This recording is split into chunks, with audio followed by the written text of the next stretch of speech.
Welcome to Conversations with the Winners. I'm here today with Jay McGrath, and we're talking about health equity.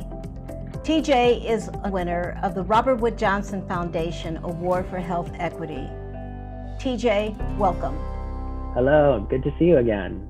Well, tell us a little bit more about the Tailing Project. You mentioned it was to help vulnerable young people.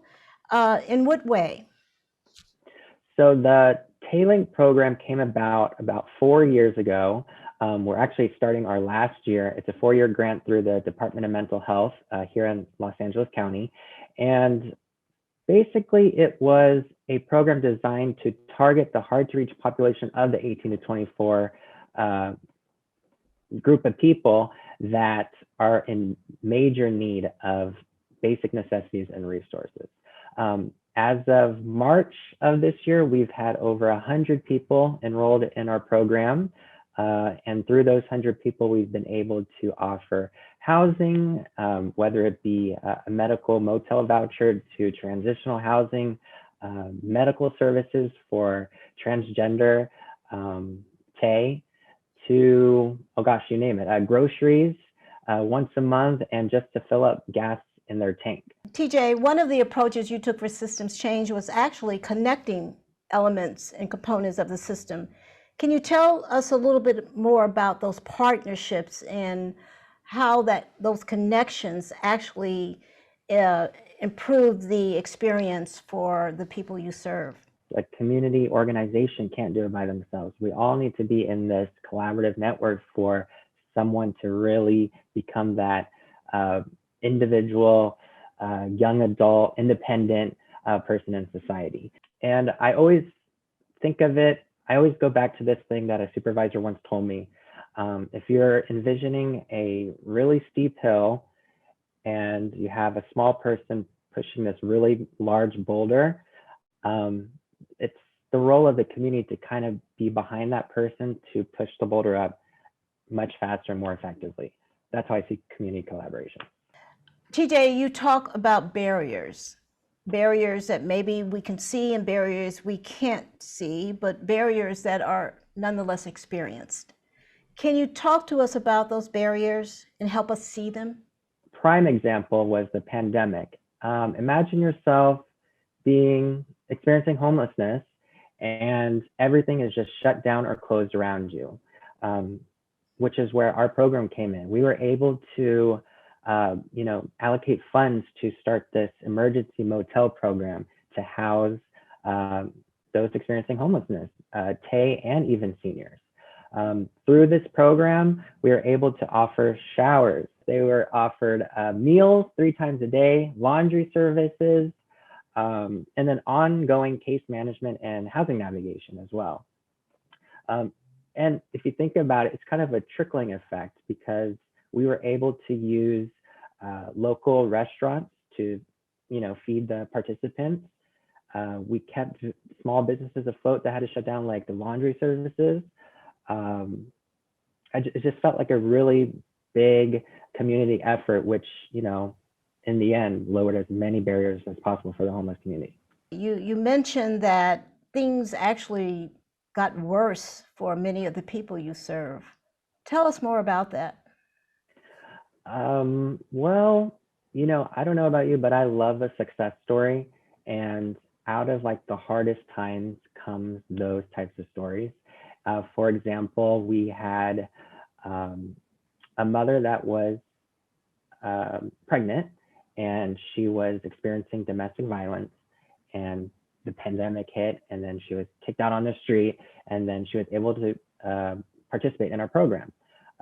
And over the 3 months in our motel program, she got housing navigation, the ongoing case management with our case managers.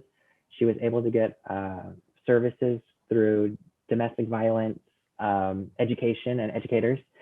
And now she is linked to another one of our partners where they took her to her own apartment. She had the baby, and we're continuing to work with her by checking in with her once a week. She gets diapers if she needs for the toddler. You name it, we're still there. So it's kind of like this full circle moment. The Robert Wood Johnson Foundation Award for Health Equity is about systems change. Talk to us about that.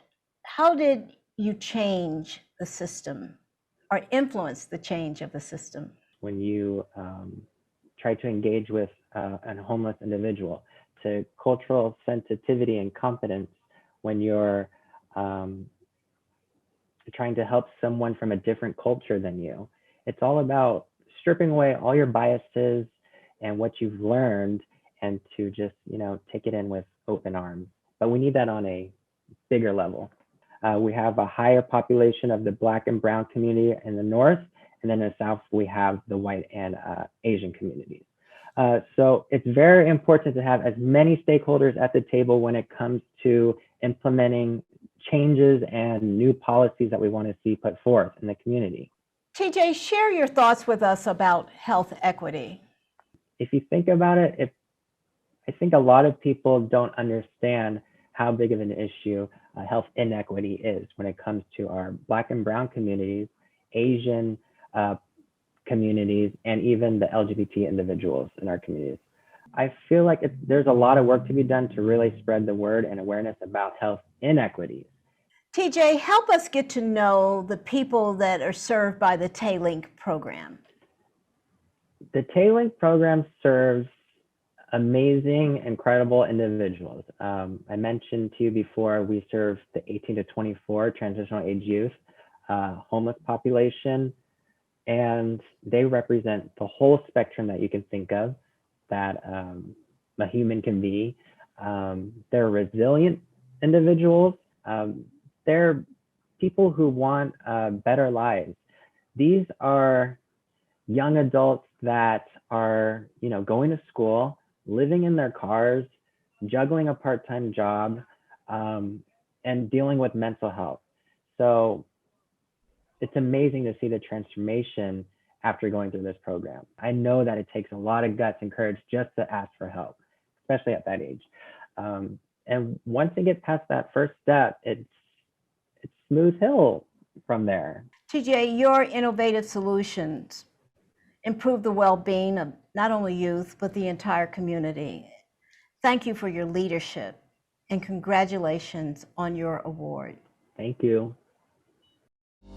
Thank you for joining us for this conversation, and you are invited to more conversations with the 2020 winners of the RWJF Award for Health Equity. And you can learn more about all of the winners at rwjf.org. I'm Jacinta Goda, and thank you for watching.